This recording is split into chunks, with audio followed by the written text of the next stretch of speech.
Sõnavabadus on üks inimese põhivabadustest. See on kirjas nii Eesti Vabariigi põhiseaduses kui ka inimõiguste ülddeklaratsioonis. Sõnavabadus on õigus avaldada arvamusi ilma, et inimest selle eest karistataks või muul moel halvemini koheldaks. Sõnavabadus on õigus vabalt levitada ideid, arvamusi, veendumusi ja muud informatsiooni sõnas, trükis, pildis või muul viisil. Sõnavabadus hõlmab ka infovabadust ehk inimese õigust saada avalikku informatsiooni. Sõnavabadus ei ole piiramatu.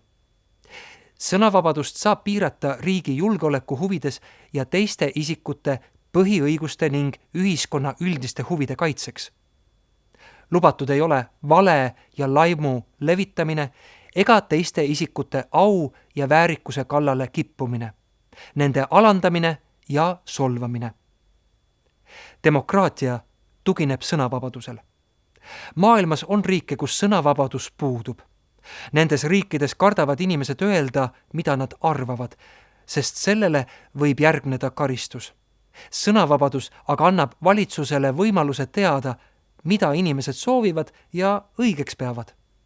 Diskrimineerimise ehk inimeste halvemini kohtlemise keeld ei piira sõnavabadust. Sõnavabaduse hulka ei käi õigus jätta kedagi tööle võtmata sellepärast, et tal on väike laps. Samuti ei käi sõnavabaduse alla teise inimese solvamine tema rahvuse või puude tõttu või üleskutsed rünnata neid, kellel on soov luua lähedasi armastavaid suhteid endaga samast soost inimestega.